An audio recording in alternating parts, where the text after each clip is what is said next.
Welcome to VidZet. I'm Dr. Ted Noel. Today, I'm happy to report that we made it through Hurricane Irma just fine. Our house was fortunate in that we only lost power for a few hours, and we had minimal damage other than the usual yard full of tree trash. So we've done well. Others have not done so well. Our prayers go out to them. We are supporting them financially and doing all we can to help people recover. And we hope that you will do the same. Let's look at how things were managed around Hurricane Irma. We knew ahead of time that Hurricane Irma was going to clobber Florida. We didn't know all the details of it, but we knew it was going to be bad. Fortunately, it tended to go up the west coast a little bit so that the land destroyed a lot of the force before it could just destroy Miami. Miami had flooding, Miami had wind damage, but it wasn't anywhere near what it could have been. Who did what very well?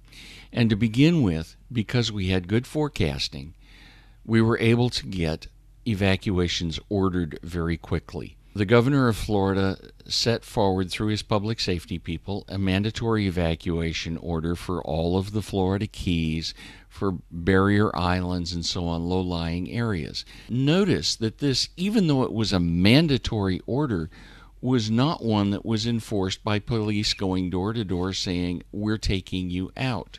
Perhaps the biggest example of this comes from Key West, where the staff of the Hemingway House decided to stay through the storm. Now, part of this was based on experience, and part of it's based on the solid construction of that home. And they came through just fine. But this was a voluntary situation, even though it was labeled mandatory. This was a public safety issue. Also, along with public safety, we had minimal looting. We didn't have a lot of people in the areas where the houses and the stores were unoccupied, and as a result, there weren't a lot of people out there to cause criminal damage. Plus, the police were among the first back in, and so property was protected. One of the other things going on is that the roadways are being cleared before people are allowed back in. This is, again, public safety. One, you have to have the roads that are passable, but two, because of the wind damage and trees knocking power lines down, we have to know that there is no damage of electric shock. And so this, again, is a public safety issue. These are perfectly normal and legitimate functions of the state. And clearing the roads so that they're passable comes in essence because the state has declared the roads are ours. It's a property issue, and we're protecting our property. So this is a good thing that the state is doing. Now, as we look at the utilities, we find that they pre-positioned a lot of crews. Now, there's two big reasons they did this. One is if the utilities aren't having customers who are using their electrical power, they're not making money. So they want to get that electrical power back up as quick as they can.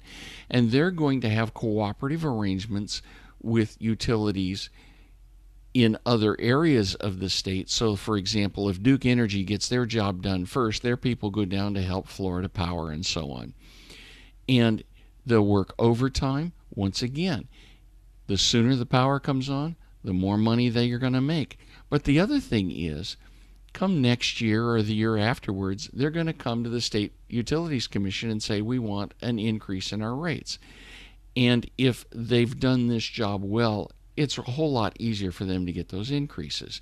Now, that's a small reason, but the big reason is financial. We want our profits to resume. Government did some things very well here. Governor Scott worked with the EPA to waive requirements, for example, on diesel fuel. They allowed fuel into the state quickly, which wasn't necessarily the low sulfur road fuel. And this was to allow all sorts of diesel-powered heavy equipment and trucks to work very quickly to bring in supplies and also to clear away debris and open the roads. Please notice, this is getting rid of a government rule. Now let's look at some other things they did. They also cleared the way for other gasoline and other things to come in. And this, again, you're looking at getting rid of government rules. For example, the power companies.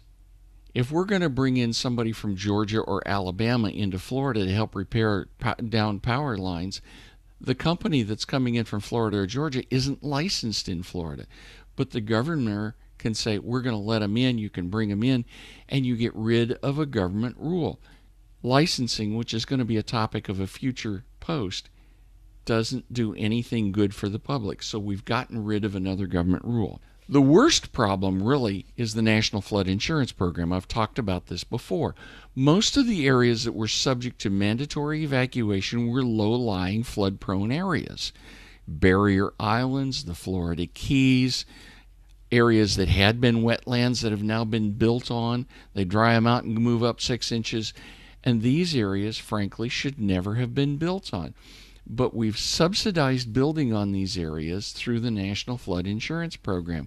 We take away some of the cost of building, and so we subsidize people who shouldn't be building there.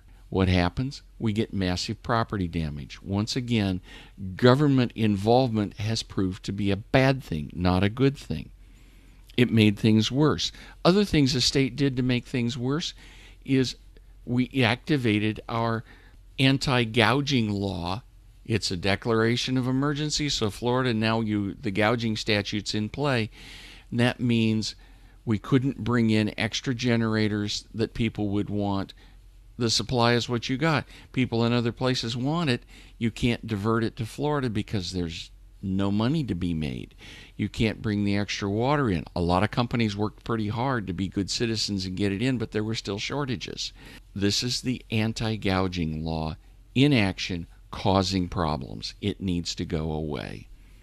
So our keys as we look at what happened with Hurricane Irma, the state worked well on public safety. Big deal. All the public safety issues were done well. The survival and recovery was done well with private enterprise providing a lot of know-how and working well when the state helps them by getting out of the way. Those things were good. And this is a general principle we need to look at. Government involvement raises cost and makes adaptation to situations more difficult. So everywhere we look at government involvement, the first thing we see is government involvement usually causes problems. And so as we look forward, every time we see a situation, did government involvement make it worse? And look at what the profit motive does. It makes things better in a hurry, and it makes goods and services more available for everybody so we can get back on our feet quicker. These are general principles. We must never forget them. I'm Dr. Ted Noel. Thanks for listening.